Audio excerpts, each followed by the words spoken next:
Only on Fox tonight, if someone is hurt or has an emergency, the knee-jerk reaction is to call for help. But law enforcement says right now, there's no rule or law that says you have to call 911. Two sisters say their brother may be alive today if someone had just picked up the phone. Regardless of the outcome, they're trying to turn their tragedy into positive change. And tonight, we're looking into what laws exist and which ones don't. Fox Carolina's Shell Ramin is live right now outside the Oconee County Sheriff's Office. So, Shell, what did deputies and these sisters say about this? Well, Cody, right now deputies say there's what's called a Good Samaritan law, which basically means that if you see someone who needs help and you give it to them, you are not liable. But these sisters say there's nothing in place right now that says you have to call for help. It's why they created this petition on change.org saying their brother Robert deserved so much better. If I could just get that one phone call from him, hey sis, or that knock at my door, just to see that smile right there. Robert Sosby may not be able to smile at his sisters anymore or give them a call.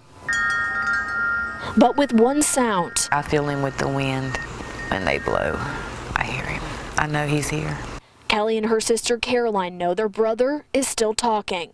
Making a promise to him until I took my last breath, or we took our last breath, that we would fight, push, do whatever we had to do to try to make a difference and his voice and his story be heard. Oconee County deputies say they found Robert already cold by the time they got to a trailer in Seneca last September. Robert was with a group of friends, supposedly a group of friends. They gave him a shot, which is called a hot shot now, which is heroin and fentanyl, and it killed him. These sisters say their brother wasn't perfect. He lost his mom and dad 6 months apart. It was just a spiral downfall from there. But perfect or not, they say he's talking through them now, trying to highlight a bigger issue than his overdose. They say the problem is no one picked up the phone to call 911. Do you think that a 911 call would have helped him?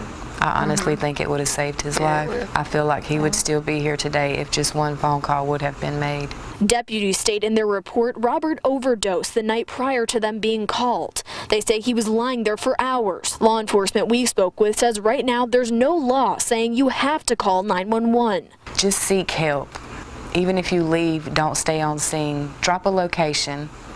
At least let paramedics arrive, try to give them Narcan, at least try to save their life. They've started a petition, hoping Robert's story will push more calls for help to be made. If it is a law, then maybe we won't keep losing so many people to this epidemic. Even though he's gone, they say Robert is still talking, and they hope it creates statewide change. He is smiling down, and he is so proud, and he's shining through us every day. He is. And going one step further, law enforcement speculates that there isn't a written law right now because there's a pretty big gray area as to what constitutes someone needing help versus not. But this family says, hey, pick up the phone anyway. Better be safe than sorry. Reporting live in Oconee County, I'm Shell Ramin, Fox Carolina, the 10 o'clock news. Thanks, Shale. We're covering